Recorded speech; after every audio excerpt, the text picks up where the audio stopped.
Pas 4 viteve të shtunën brëma palestra Minatori është mbushur nga tifozët Mitrovicas Torcida, të cilët krijuan spektakël që i ka munguar basketbollit kosovar për këto vite. Duke e ditur që fitore kundër Prishtinës është e pamundur, Mitrovicasit më shumë ishin përgatitur për të festuar rikthimin e folën e vjetër, ku mbi 2000 shikues kishin mbushur çdo cep të Minatorit për të festuar rinovimin e palestrës, investim nga Komisioni Evropian, e që zgjati më shumë se që ishte planifikuar. Megjithatë, nëse dikush ka besuar në befasi, kanë qenë basketbollistët e Trepçës, të cilët u munduan të bëjnë ballë superfuqisë së quajtur si Gal Prishtina, por nuk i arritën synimit, pasi Prishtina triumfoi me plot 30 pikë dallim, 87-57. Vetëm në çerekun e parë deri diku basketbollistët e Trepçës arritën të bëjnë ballë sulmeve të Prishtinës, çerek që mbyll 26-17. Ndërkaq në fillim të periudhës së dytë, Minatori mbeti në terr, pasi u fikën dritat, por atë ndriçonin shikuesit me telefonat e tyre. Terri zgjati rreth 15 minuta, pasi dritat u rikthyen për të rinisur takimi.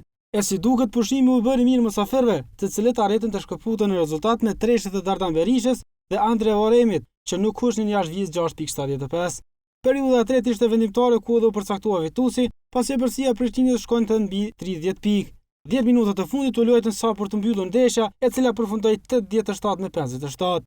Dardan Berisha ishte basketbollisti më i mirë në ndeshje, i cili edhe përkundër ofendimeve të vazhdueshme nga tifozët Mitrovicas, ishte i pandalshëm. Me 22 pikë, prej tyre 6 treshe u dallua edhe amerikani Andre Varem. Ndërkaq te Trepça më i miri ishte Azemi me 16 pikë.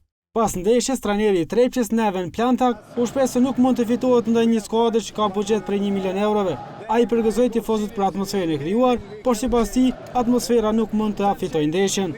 Ndërkaq, trajneri i Prishtinës Antonis Konstantinidis i përgëzoi Mitrovicasit për atmosferën e krijuar, por theksoi se Prishtina meritoi fitoren dhe në çdo ndeshje hyn për të fituar. Sipas tij, Trepça ka një ekip të ri që premton shumë për të ardhmen. E për drejtorin e Trepçës Besim Brahen, rezultati ka qenë plan të dytë. Është vërtet që rezultati ka qenë plan dytë, jemi qenë preokupuar ngarkuar me organizim lojës, kemi dashur gjithçka të shkojë në rregull, por kur problem. Ne kemi ditë realitetin që kemi ndalëshëm me Prishtinën small në shtyp, po që ka qenë një e madhe për neve pa marrë parasysh rezultatin. Palestra me kohë tregon vetë sa të na ndihmojnë neve. Tarmen me vetë faktin që në veç 4 vjet se kanë shpe, po prapse me çdo forcë me çdo hyn në play-off, mamrëmeshi Palestra do të ndihmojë shumë. Ndërkaq kapiteni i skuadrës Mitrovicas Valdrin Haxhiu po beson se me rikthimin në shtëpi, Trepçës do t'i kthehet nami i dikurshëm. Po ndikoj pak atmosfera, edhe pse ekipi është shumë t'jem të ri, po shpresojmë që prej torë këna me fillu me përgatitë ekipin për sezonën e ardhshme. Ndër ata që u gëzuan më së shumti për rikthimin e Minatori, ishte edhe themeluesi i Torcidës Shefqet Begu. Veç e po të dhe vetë që Mitrovicës i ka mungu shumë kjo palestër, edhe mu me thonë lirisht dhe krejt Kosovës, se po atmosfera në qera palestra, po sot që këtu ka qenë një atmosferë shumë e madhe, edhe i falemderon atë Torcidës që atë traditën temë, që kom po 32 vjetë, që kom mëllejt 30 vjetë, që kom mëllejt Torcidën, pas na po sukses e pas na lumë frit.